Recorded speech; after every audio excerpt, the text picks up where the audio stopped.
Hey guys, it's Mr. Ballinger again. I'm going to do another read aloud.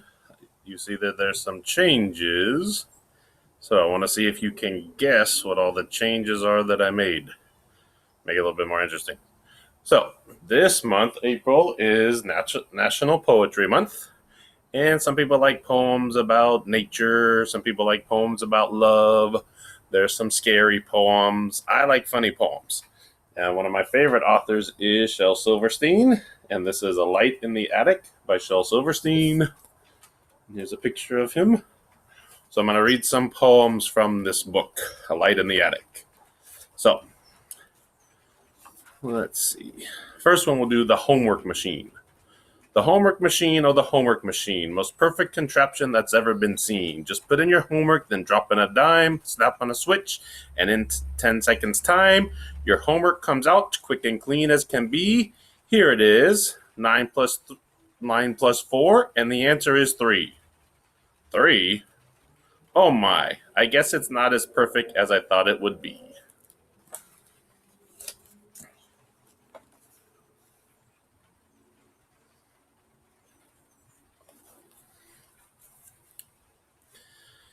Next one is surprise. My grandpa went to Myrtle Beach and sent us back a turtle each. And then he went to Kathmandu and mailed a real live cockatoo. From Rio, an iguana came. A smelly goat arrives from Spain. And now he's India, you see. My grandpa always thinks of me. What do you think's in the box?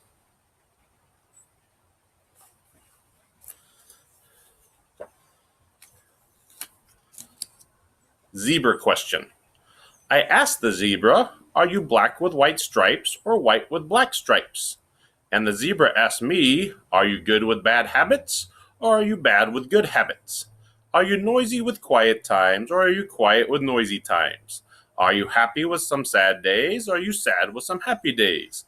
Are you neat with some sloppy ways or are you sloppy with some neat ways? And on and on and on and on and on and on he went.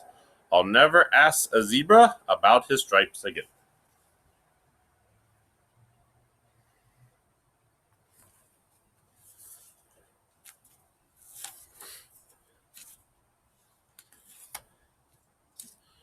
Strike, strike for children's rights. Longer weekends, shorter school hours, higher allowances, less baths and showers, no Brussels sprouts and more root beer, and 17 summer vacations a year. If you're ready to strike, line up right here.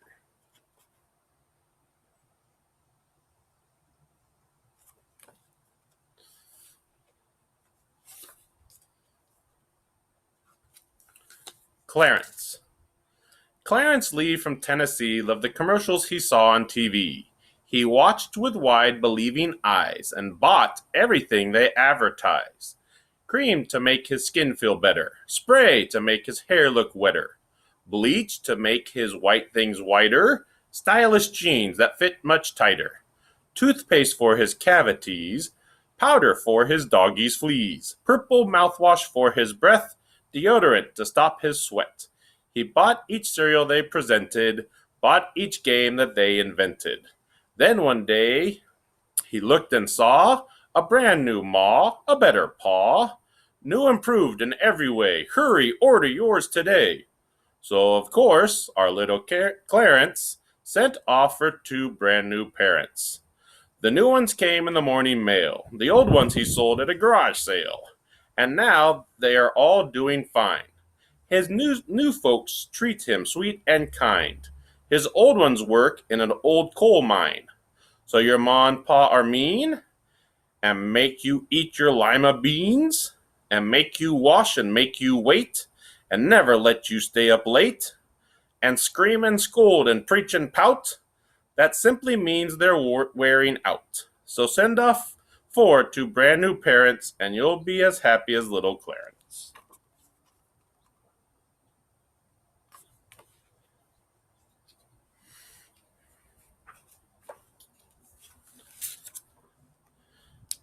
Bear in there. There's a polar bear in our Frigidaire. He likes it 'cause it's cold in there.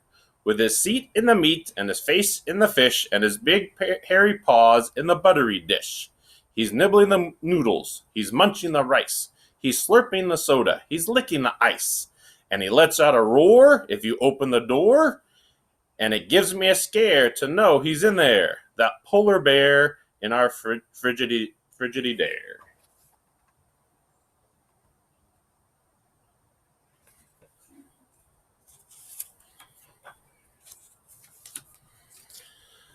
Backward Bill. Backward Bill, he lives way up on Backward Hill, which is really a hole in the sandy ground, but that's a hill turned upside down. Backwards Bill got a backward shack with a big front porch that's built out back. You walk through the window and look out the door, and the cellar is up on the very top floor. Backward Bill, he rides like the wind. Don't know where he's going, but knows where he's been.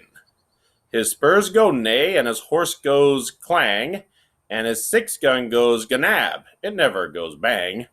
Backwards Bill got a backward pup. They eat their supper when the sun comes up. And he's got a wife named Backward Lil. She's my own true and hate, says Backward Bill.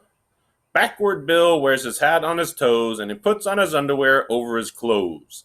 And come every payday, he pays his boss. He rides off a smiling, a carrying his hoss.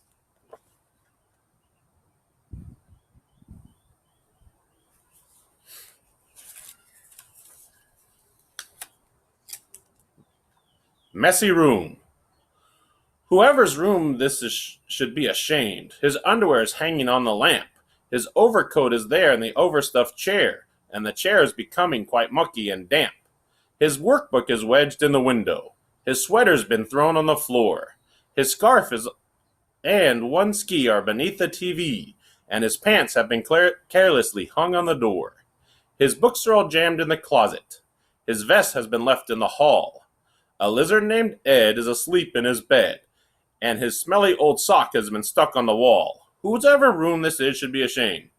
Donald or Robert or Willie or... Huh? You say it's mine? Oh dear. I knew it looked familiar. I think my mom would like that poem.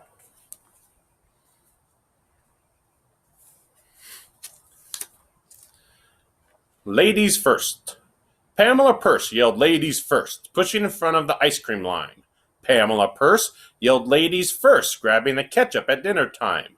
Climbing on the morning bus, she'd shove right by all of us, and there'd be a tiff or a fight or a fuss when Pamela Purse yelled ladies first. Pamela Purse screamed ladies first when we went off on our jungle trip. Pamela Purse said her thirst was worse and guzzled our water every sip. And when we got grabbed by that wild savage band who tied us up together and made us all stand in a long line in front of the king of the land, a cannibal known as Fry 'em Up Dan, who sat on his throne in a bib so grand, with a lick of his lip and a fork in his hand, as he tried to decide who'd be first in the pan, from the back of the line, in that shrill voice of hers, Pamela Purse yelled, ladies first.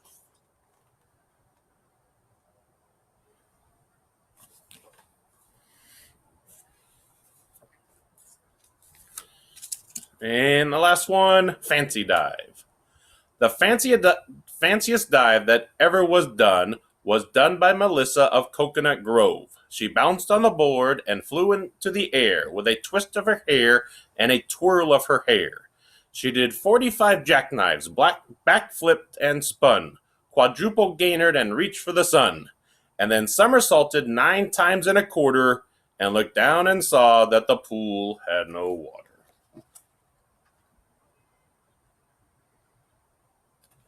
So, those are some of my favorite poems.